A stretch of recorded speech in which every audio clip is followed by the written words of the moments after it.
ಇನ್ನು ಈ AIADMK ಕಥೆ ಏನು? ಯಾಕಂದರೆ ಅಲ್ಲಿ ರೆಸಾರ್ಟ್ ರಾಜಕಾರಣ ಶುರುವಾಗಿದೆ ನೋಡಿ. ಗೆಲ್ಲೋ ತನಕ ಒಂದು, ಗೆದ್ದಾದ್ಮೇಲೆ ಇನ್ನೊಂದು, ಗೆದ್ದಾದ್ಮೇಲೆ ಉಳಿಸ್ಕೋಬೇಕಲ್ಲ. 25ಕ್ಕೂ ಹೆಚ್ಚು ಶಾಸಕರನ್ನ ರೆಸಾರ್ಟ್ಗೆ ಶಿಫ್ಟ್ ಮಾಡಲಾಗಿದೆ ಪುದುಚೇರಿನಲ್ಲಿ. ಇನ್ನು ಮತ್ತೊಂದು ರೆಸಾರ್ಟ್ ಕೂಡ ಬುಕ್ ಆಗಿದೆ, ದಿಶೋರ್ ತ್ರಿಶ್ವಂ ರೆಸಾರ್ಟ್. ಇದು ಭಾಳ ಐಷಾರಾಮಿ ರೆಸಾರ್ಟ್. 20 ರೂಮ್ಗಳು ಬುಕ್ ಆಗಿವೆ ಅಲ್ಲಿ. ಯಾಕಂದರೆ AIADMK ಒಟ್ಟು 47 ಶಾಸಕರನ್ನು ಹೊಂದಿರುವಂಥ ಪಾರ್ಟಿ. ಇದರಲ್ಲಿ 25 ಶಾಸಕರು ಈಗ ರೆಸಾರ್ಟಿಗೆ ಶಿಫ್ಟ್ ಆಗಿದ್ದಾರೆ.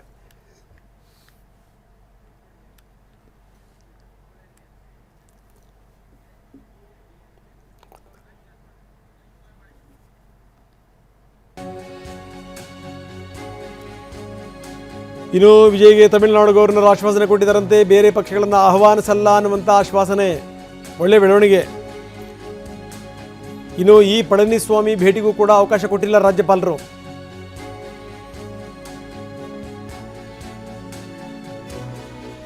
ವಿಜಯ್ಗೆ ತಮಿಳುನಾಡು ಗವರ್ನರ್ ಒಂದು ಅಶ್ಯೂರೆನ್ಸ್ ಕೊಟ್ಟಿದ್ದಾರೆ, ಬೇರೆಯವರನ್ನು ನಾನು ಆಹ್ವಾನಿಸಲ್ಲ ಅಂತ. ಇದು ಒಳ್ಳೆಯ ಕ್ರಮ. ಯಾವುದು ದೊಡ್ಡ ಪಾರ್ಟಿ ಆಗಿರುತ್ತೋ ಅವ್ರಿಗೆ ಆಹ್ವಾನ ಕೊಡಬೇಕು. ಅವರು ಸಾಬೀತು ಮಾಡೋದು ಬಿಡೋದು ಅವ್ರ ಸಂಗತಿ. ಎಷ್ಟು ಮಟ್ಟಿಗೆ ಅಧಿಕಾರ ನಡೆಸ್ತಾರೆ ಅನ್ನೋದನ್ನು ಜಗತ್ತು ನೋಡ್ತಾ ಇರುತ್ತೆ, ಪ್ರಶ್ನೆ ಬೇರೆ.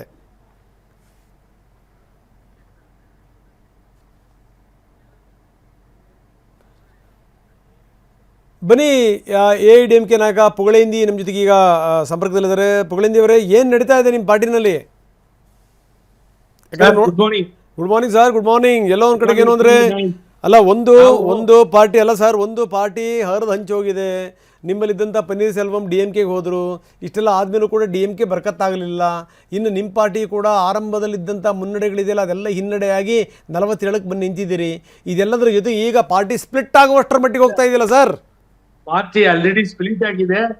ಸ್ಪ್ಲಿಟ್ ಆಗಿ ನನ್ನ ನೇತೃತ್ವದಲ್ಲಿ ಒಂದು ಗ್ರೂಪ್ ಆಗಿದೆ. ಪನ್ನೀರ್ ಸೆಲ್ವಂ DMKಗೆ ಹೋದ್ರು.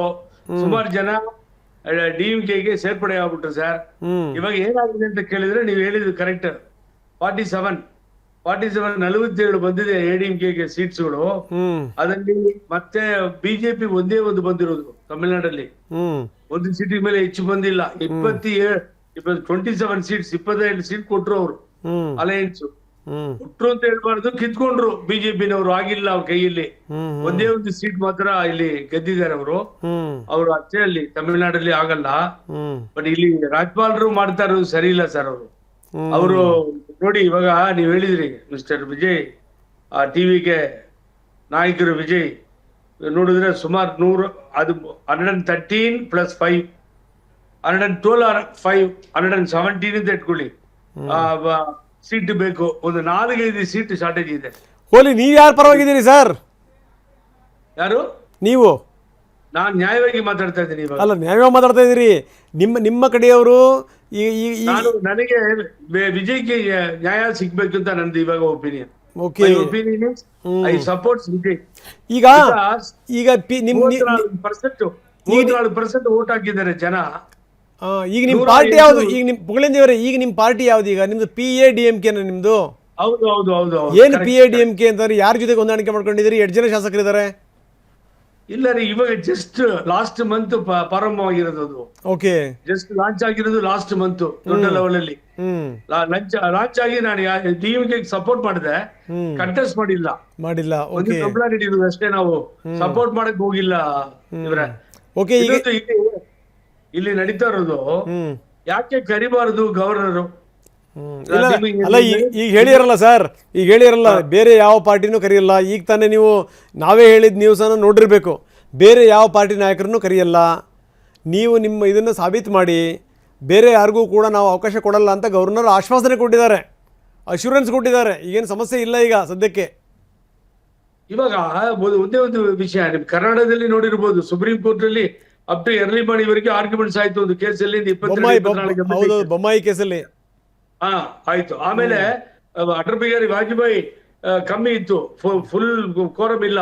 ಆ ಟೈಮಲ್ಲಿ ಪ್ರೆಸಿಡೆಂಟ್ ಕರೆಸಿ ಅವ್ರಿಗೊಂದು ಅವಕಾಶ ನೀಡಿದ್ರು, ಕೊಟ್ರು. ಅದ್ ಯಾಕೆ ಇಲ್ಲಿ ಮಾಡಲ್ಲ ಅಂತ ಗವರ್ನರ್ ನಿಮಗೆ ಜ್ಞಾಪಕ ಇದೆಯಾ? ನಿಮಗೆ ನೆನಪಿದ್ಯಾ? ಶಶಿಕಲಾ ಅವರು ಎಲ್ಲ ಸೈನ್ ತಗೊಂಡು, ಶಾಸಕರ ಹತ್ರ ಸೈನ್ ತಗೊಂಡು ಗವರ್ನರ್ ಕರೀತಾರಂತ ಕೂತಿದ್ರೆ ಅವಾಗ ಒಂದು ವಾರ ಪುಗಳಿಂದೇವ್ರೆ, ಈಗ ನೀವು ಹೇಳ್ತಿರುವಂಥ ಸಂದರ್ಭದಲ್ಲಿ ನನಗೆ ನಿಮ್ಮ ಪಾರ್ಟಿ ತಗೊಂಡಂಥ ನಿರ್ಣಯಗಳೇ ಬಹಳ ಆಶ್ಚರ್ಯ ಅಂತ ಅನಿಸ್ತಾ ಇದೆ. ಯಾಕಂದರೆ ಒಂದೇ ಒಂದು ಸೀಟಿನ ಅಗತ್ಯ ಇದ್ದಂಥ ಸಂದರ್ಭದಲ್ಲಿ ನಿಮ್ಮ ನಾಯಕಿ ಕೈ ಎತ್ತಿಬಿಟ್ರಲ್ಲ ಸರ್, ಆ ಸಂದರ್ಭದಲ್ಲಿ ಅದನ್ನು ಕೂಡ ಗಮನ ಇಟ್ಕೊಂಡು ಮಾತಾಡಬೇಕಲ್ಲ. ಅವಕಾಶ ಕೊಟ್ಟರು, ಅದೆಲ್ಲ ಓಕೆ, ಪ್ರಶ್ನೆ ಬೇರೆ. ಈಗ ಇದೆಲ್ಲದರ ಹೊರತಾಗಿ ನನ್ನ ಕೊನೆಯ ಪ್ರಶ್ನೆ ತಮ್ಮಲ್ಲಿ, ಈಗ AIADMK ಮತ್ತೊಂದು ಸರಿ ಏನಾದರೂ ಹೋಳಾಗಿ ಒಂದು ಗುಂಪು ಸ್ಪಷ್ಟವಾಗಿ ವಿಜಯ್ ಅವರ ಪಾರ್ಟಿ ಸೇರುತ್ತಾ? ಅದು ಸಾಧ್ಯ ಇಲ್ಲ. ADMK DMK ಸೇರ್ಕೊಳ್ಳೋದ್ರು ಸಾಧ್ಯ ಇಲ್ಲ. ಸೆಕೆಂಡ್ ಥರ್ಡ್ ಬಂದು ತಾವು ಹೇಳಿದಿರಿ ರಿಸಾರ್ಟ್, ಈ ರಿಸಾರ್ಟ್ ಸ್ಟೋರಿ, ರಿಸಾರ್ಟ್ ಸೀಸನ್ ಎಲ್ಲ ಹೋಯ್ತು. ಇವಾಗ ಇಲ್ಲಿ ಏನ್ ಪ್ರಾಬ್ಲಮ್ ಗೊತ್ತಾ ಸರ್, ADMK ಎರಡಾಗಿ ಒಂದು ಮಾಜಿ ಸಚಿವರು CV ಸನ್ಮು ಅಂತ ಹೆಸರು, ಅವ್ರ ನೇತೃತ್ವದಲ್ಲಿ ಈ MLAಗಳು ಹೋಗಿ ಅಲ್ಲಿ ಕೂತಿರೋದು. ಇಲ್ಲರಿಂದ ಪಾರ್ಟಿ ಅಲ್ಲಿ ಇರುವುದು 47 ಜನನು ಸ್ಪ್ಲಿಟ್ ಆಗಿದ್ದಾರೆ ಇವಾಗ. ಆ ಗೆಲಾಟ ನಡೀತಾ ಇರೋದು. ಇದಕ್ಕೆ ಸಂಬಂಧನೇ ಇಲ್ಲ. ಸಾರಿ, ನಾನು ನಿಜಾಂಶ ಹೇಳ್ತಾ ಇದ್ದೀನಿ ನಾನು. ಅದರಿಂದ ಶಿಫ್ಟಿಂಗ್ ಇವಾಗ ಎಡಪ್ಪಾಡಿ ಪಳನಿಸ್ವಾಮಿ ಲೀಡರ್ಶಿಪ್ ಬೇಡ ಅಂತ ಅಲ್ಲಿ ಎಲ್ಲಾರು ಇಂಟರ್ನಲ್ ಪಾರ್ಟಿ ಗೆಲಾಟ ನಡೀತಾ ಇರೋದು. ಒಟ್ಟಾರೆಯಾಗಿ ಪಾರ್ಟಿಯ ಕತೆ ಚಿಂದಿ ಚಿತ್ರಾನ್ನ, ನಾಯಕತ್ವ ಬೇಡ, ಜೊತೆಗಿರಲ್ಲ, ಬೇರೆ ಆಗ್ತೀವಿ, ಯಾರಿಗೋ ಬೆಂಬಲ ಕೊಡ್ತೀವಿ, ಹಿಂಗೆ. ಕರೆಕ್ಟ್. ಅದರಲ್ಲಿ 2 ಫೋಟೋ ಹಾಕಿದಿರ ನೋಡಿ, ಒಂದು ವಿಜಯ್ ಮತ್ತೆ ಇನ್ನೊಬ್ರು ಪಳನಿಸ್ವಾಮಿ ಅಂತ. ಅಮ್ಮ ಆಫ್ಟರ್ ಡಿಮೇಜ್ ಆಫ್ ಅಮ್ಮ ಹೋದ್ಮೇಲೆ ಪಳನಿಸ್ವಾಮಿಲಿಂದಾನೆ ಇಷ್ಟೊಂದು ಆಗಿರೋದು ಸರ್. ಯಾರ ಜೊತೆಗೆ ಸೇರಲ್ಲ, ಯಾರು ಒಕ್ಕಟ್ಟಾಗಿರಕ್ಕೆ ಒಪ್ಪಲ್ಲ, ಈ ತರ ಮಾಡಿ ಈ ಚಿತ್ರಾನ್ನ ಆಗ್ಬಿಟ್ಟಿದೆ. ನೀವು ಹೇಳಿದೆ ಕರೆಕ್ಟ್, ಆ ತರ AIADMK ಪೊಸಿಷನ್ ಆಗಿದೆ. ಸಪೋಸ್ ಇವರು ಒಂದು ಸಂದರ್ಭ ಕೊಡ್ಲಿಲ್ಲ ಅಂತ ಇಟ್ಕೊಳ್ಳಿ, ವಿಜಯ್ ಅವರಿಗೆ 4 ಶಾರ್ಟೇಜ್ ಇದೆ, 5 ಶಾರ್ಟೇಜ್ ಇದೆ, ಕರಿಯಿಲ್ಲ ಅಂದ್ರೆ ಡೆಫಿನೆಟ್ಲಿ 100% ತಿರುಗಿ ಎಲೆಕ್ಷನ್ ಬಂದ್ರೆ 200 ಸೀಟ್ ಬರ್ತಿದೆ. ಯಾರು ಏನು ಮಾಡಕ್ ಆಗಲ್ಲ. ಸಿದ್ಧಿ ಆಗಿದೆ. Okay, thank you sir, thank you ಪುಗಳಿಂದೇವ್ರ ಜೊತೆ ಮಾತಾಡೋದಕ್ಕೆ.